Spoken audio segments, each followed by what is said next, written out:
Hello, I am Dana Lovett, and this is my project for Psychopathology. And I have with me my grandfather, and his name is Robert Peterson. And he started his military service in May of 1966 and served in the Vietnam War for 11 months in 1967. He ended his service in February of 1968 and then went on to join the Georgia State Defense Force for 14 years of service. I'm going to ask you a few questions about your service in the Vietnam War. So, did you sign up for the war or were you enlisted? Were you considering signing up or was it out of the blue? No, I went to the Navy to try to fly jets, and then I received my draft notice 2 weeks later, and the Navy said, well, you're not in the Navy, you're in the Army. So I was drafted May of '66, went to Fort Riley, Kansas, where I had all my training, and then in January '67, went to Vietnam, and I was there for 11 months. So how did you take the news of your original plan being the Navy? How did you take it getting shifted to the Army? Wasn't too happy about that because I wanted to fly jets. Yeah. And I was in junior college flying planes. According to the authors that wrote Crazy Like Us, a common feeling of betrayal by the government was a feeling that the veterans felt during their time in active combat and upon returning to the United States. Did you feel any form of this betrayal? Well, yes. In Vietnam, we would go and take an area from the Vietnamese and would be there for 2 weeks. Then we'd leave and the Vietnamese would come right back in again. So the military would not let us stay and protect that area. Mm-hmm. They just wanted us to go in and come right back out. So it didn't feel very productive? Or no.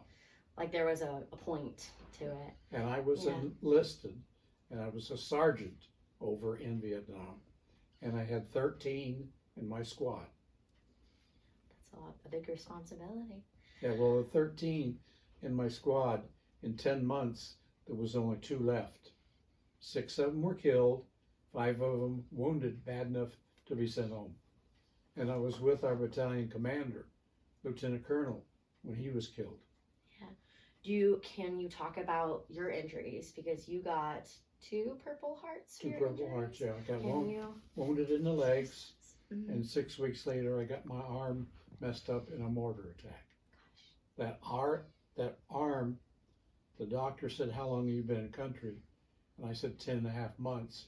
And he says, okay, we're going to send you to Japan because the cast that they put on would not set up real good in the hot, humid weather of Vietnam. So Americans had a very nasty reaction to when you guys came back. Do you have any personal experiences of being treated badly when you returned back home? Yes, one I can remember. My mom was in a bar area and I went in to see her with my uniform on, and there was a couple people and their guys saying, you know, you baby killers and stuff like that. So it wasn't receptive too good. So have you been diagnosed with post-traumatic stress disorder? Yes. And so it was originally called post-Vietnam syndrome before it was officially added to the DSM.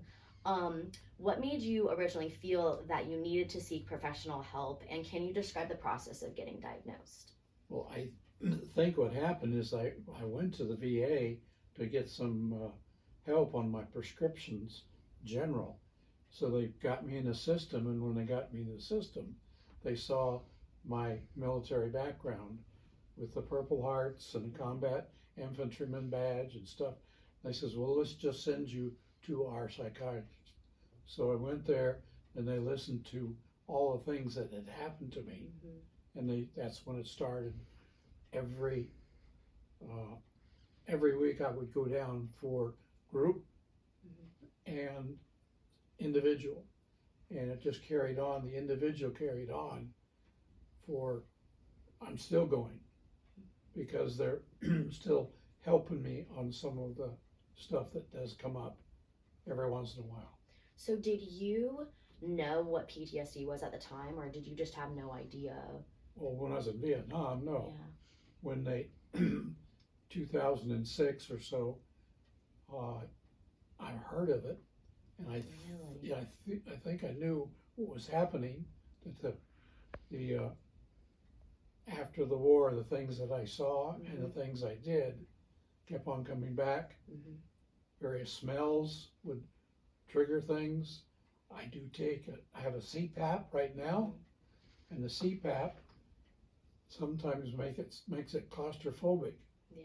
And I've been in small areas, bunkers, in tunnels. I think they call them tunnel rats, and it brings back memories. And I have to take the CPAP off because I can't keep it on.